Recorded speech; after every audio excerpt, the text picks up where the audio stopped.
नमस्कार. माझ्या ज्योती गोसावी नावाच्या धार्मिक आध्यात्मिक यूट्यूब चॅनलवरती आपणा सर्वांचे स्वागत आहे. लाईक करा, शेअर करा, सबस्क्राईब करा. आता आपण पाहत आहोत रुक्मिणी स्वयंवर प्रसंग 17वा. वक्रतुंड महाकाय सूर्यकोटी समप्रभ निर्विघ्नं कुरु मे देव सर्वकार्येषु सर्वदा. वसुदेवसुतं देवं कंसचाणूरमर्दनं देवकी परमानंदं कृष्णं वंदे जगद्गुरु. कृष्णाय वासुदेवाय हरये परमात्मने प्रणतक्लेशनाशाय गोविंदाय नमो नमः. मुकं करोति वाचालं पंगुलं लंघयते गिरि यत्कृपातमहं वन्दे परमानन्दमाधवम्. आकाशपतितत्तोय यथा गच्छति सागरा सर्वदेव नमस्कारं केशवं प्रतिगच्छति. गोपाल कृष्ण महाराज की जय.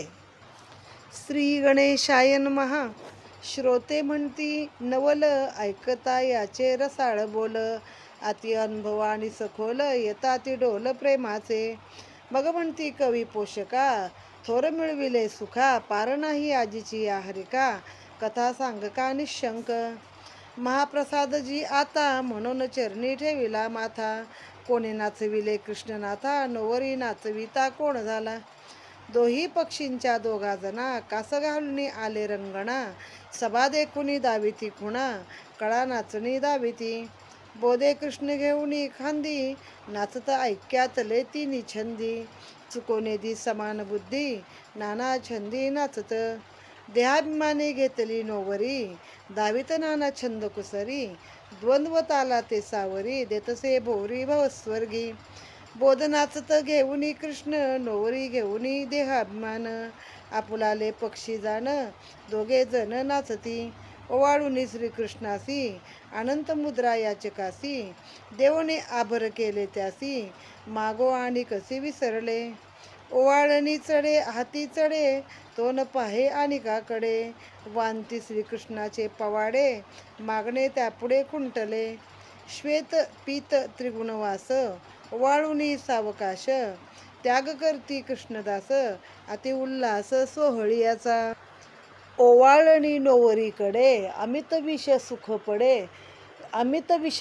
पडे. घेता अधिक तृष्णा वाढे चौकडे ते मागती. न सुटती अभिलाषाच्या गाठी सोडून देता कापती मुष्टी. मागुती लोलंगता दृष्टी कवडीसाठी झोंबती. त्यागिता जीर्ण देहाचे वास दाते होती कासावीस. नसरे मागत्याची आस त्याते भवसवांती. पाहता अत्यंत जर्जर झाले दिसे नवा ठाई तर केले. पाहिजे अविमुक्ती त्या गेले वाया गेले दिसा. ऐकून त्यागाची मात अधोमुख होय ग्रस्त. लोभन सांडी पोटात क्रोधे निंदित शिकविल्या. तुम्ही कैसेनी त्याग केला शिकवू आले ती पुढल्यांना. आम्ही नायको तुमच्या बोला म्हणून रुसला त्यागासी. त्याग नोहे नोवरी पक्षी देखोनी हासी जे मुमुक्षी. कृष्ण वराडी अतिदक्षी त्यागाविषयी उद्धट. कृष्ण घेऊनी नाचता बोध शिनला तत्वता. हळूच उतरुनी कृष्णनाता होय निघता लाजोनी. अभिमान पै नोवरी काही केल्या न उतरी. पळे उठी पळे दुरी लाजन धरी सभेची. त्यासी धरू धाविंदले एक नवरी घेऊनी पळे देख. कोंडू जाता अधिकाधिक ठकोनी लोक तो पळे. त्यासी संती केली विधी हळूच आणल्या सोहम बुद्धी. तेही सांडून त्रिशुद्धी नवरी संधी उतरली. तेथे झाली जी नवलपरी भक्ती प्रार्थिला मुरारी. नवरी घेऊन खांद्यावरी रंगी श्री हरी नाचावे. भक्तिभावा भुलला देखो वचन नुल्लंगीच पाहो. नवरी घेऊन देवादिदेवो दावी निर्वाहो नृत्याचा. निज रूपावरी समसाम्य निजनोवरी घेऊन या खांद्यावरी नृत्य करी स्वानंदे. पहिले निताले जी तत्वता अकार हाणोनी आला था. उकार मकाराची या माता पाय पिटता होय कृष्ण. उल्लाळ देत कवणे परी वैकुंठ कैलासाहुनीवरी. शून्य तोडून या दुरी चिदंबरी नाचत. नवरी वाढवी आपणावरी आपण वाडे नोवरी. क्षणातळी क्षणावरी नाना परी नाचत. पाहता पाहता पडले टक नवरा नवरी झाली एक. जीव शिव हे सरली भाक निज सुख स्वानंदे. कृष्णासी आठवले देख आम्ही दोघे होऊन एक नाचता जीव सकळीक जीवपणासी मुकतील. या लागे काळाची स्थिती नवरी उतरी श्रीपती जय जयकार की जय भक्ती ओवाळती सर्वस्वे.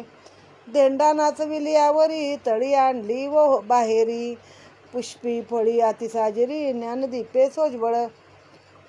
दिदली अनुभवाच्या हाता वंदुनी झाला तो बोलता वेगी सांगा कुळदेवता नाचविता मी होईन. आधी सांगा नवरीकडे नावे ऐको द्या निवाडे ते नाचवीन वाडे कोडे वराकडे मग पुसो. नवरीकडील कुळदेवता माया राणी आणि ममता कल्पना कामाक्षी सर्वता माझं घरी खेळतसे. वासना देवी सकळी बाळा बगळा मुकी मैराळी मार्को मेस्को कराळी उच्छिष्ट चांडाळी भानांची. आशा तृष्णा दोघी जणी आमच्या कुळी मुळीगुणी निंदादेवी महादारुणी तिसी सज्जनी कापिजे. मोहमातंग आमचे कुळी लोभवे ताळ त्या जवळी क्रोध झोटिंग महाबळी आदी सळी शुभ कार्या. जे जे दैवत सांगे पैगा ते ते नातळता निरंगा नये त्या वाटाला विवेगा नाचून उगा तो राहे. कृष्ण पक्षी आलोलिक अवघे कुळदैवत एक नाचता अनुभव कौतुक पडले टक सकळी का. कृष्ण कुळदैवत एक दुजे नाही नाही देख एका जनार्दनी सुख अतिसंतोष नाचता. हा अध्याय खूप छोटा आहे, अगदी 40 ओव्यांचा आहे आणि याच्यामध्ये कृष्णाने धेंडा नाचवला. म्हणजे त्यावेळी लग्नात नवरा नवरी खांद्यावर घेऊन नाचवायची पद्धत होती. आता नाही का शेवटी गाणे बजावणे नाचणे हे प्रकार आपण लग्नात करतोच की ज्यामध्ये आनंद मिळतो. तेव्हा तर नवरा नवरी लहान असायचे ना, मग त्यांना खांद्यावर घेऊन नाचवायची पद्धत होती. मग आता श्रोते म्हणू लागले ह्या वक्त्याला की तुमचे बोल एकदम रसाळ आहेत, मनाला आनंद येतोय, आता पुढचा महाप्रसाद आम्हाला तुम्ही द्यावा. मग आता नाचवायचं आलं पुढे कृष्ण घेऊन खांदी. मग कृष्णाला नाचवायला कोण आला? बोध आला. बोधानं कृष्णाला खांद्यावर घेतलं आणि नवरीला कोणी घेतलं तर अभिमानाने घेतलं आणि मग ते नाचायला लागले, दोघंजण त्यांना नाचवायला लागले. मग पुढे काय झालं, बोध थकला, कंटाळला, बोधाने खाली सोडलं. कारण बोध आपण जास्त घेत नाही ना कुणाकडनं, अभिमान मात्र आपण आयुष्यात सोडत नाही. म्हणजे तशी उदाहरणं दिलीत ती. मग नवरी काय खाली उतरणार, कारण नवरीला कोण घेऊन नाचत होतं तर अभिमान नाचत होता. बरं, जे याचक आले होते काही मागायला त्यांच्या हाती ओवाळणी पडली. मग एकदा कृष्णाचं रूप पाहिलं की बाकीचं काही मागायचं ते विसरतच होते. बरं, जे आपले सत्व रज आणि तम हे जे त्रिगुण आहेत तर ते श्वेत पित्त आणि लाल असतात. त्यामध्ये रज हा श्वेत आहे, सत्व हा पिवळा आहे आणि तम हा लाल आहे. म्हणजे श्वेतपित्त म्हणजे लाल आणि पिवळा हे गुण आहेत. ते ओवाळून सावकाश त्याग करून कृष्णाने सोहळ्याचा उल्हास केला. म्हणजे आपले सगळे सत्व रजगुण हे आहेत ते नवरीकडे ओवाळून पाठवून दिलेले आहेत त्यानं. मग पुढे काय झालं, शेवटी साधू संतांनी सोहम भाव आणला. आता हा सोहम भाव म्हणजे काय आहे, ॲक्च्युअली हे खूप कठीण आहे असं समजवायला आणि मला स्वतःला पण समजायला.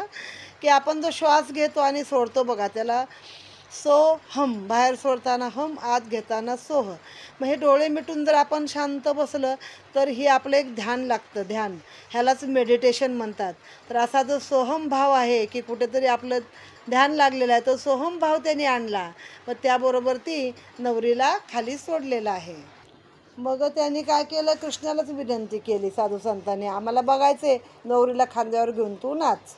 मग आता तो गोकुळात नाचलायच का, ते अगदी त्याच्या नाचावरती कितीतरी गाणी पण आहेत. राधा गवळणी गवळणी आल्या धावूनी धावूनी श्रीकृष्णानी नाच केला पायी घुंगूर बांधुनी. मग तेव्हापासून त्याला जो लहानपणापासून नाचवला आहे तो आता भक्तांनी पण नाचवला. मग त्याने भक्तांचं म्हणणं काही तो टाळत नाही. मग त्याने नवरीला आपल्या खांद्यावरती घेतलेली आहे आणि तो आपल्या नृत्याचं जे नृत्य लालित्य आहे ते दाखवत आहे.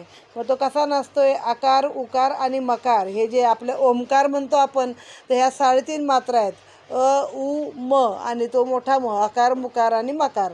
तर त्या पद्धतीने तो नाचत आहे.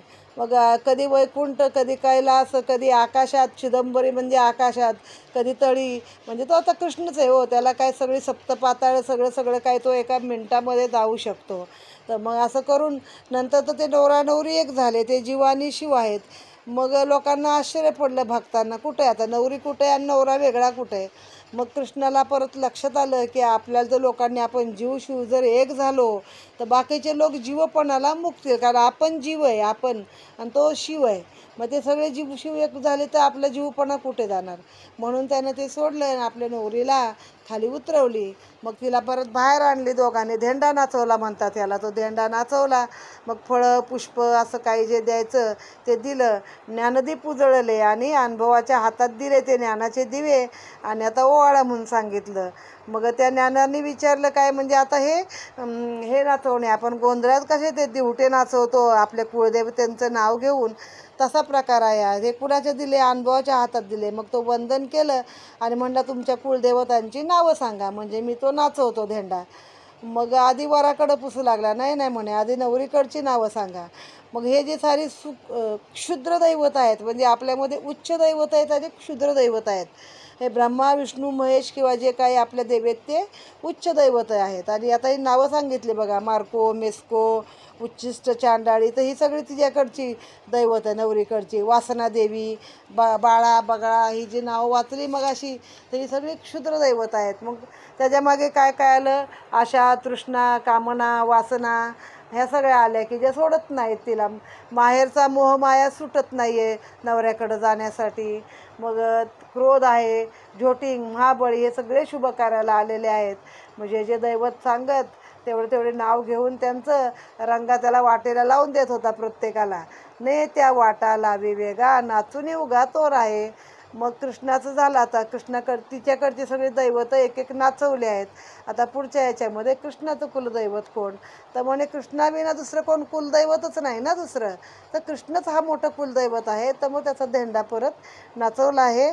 आणि असा इथे फक्त नृत्याच्या कार्यक्रमासाठीच 40व्या अध्याय आहे, तो आता समाप्त झालेला आहे. इति श्रीमद्भागवते महापुराणे दशमस्कंदे हरिवंशसंहिता सम्मते रुक्मिणी स्वयंवरे धेंडा नृत्य नाम सप्तदश प्रसंग अध्याय गोढा. श्रीकृष्णार्पणमस्तु.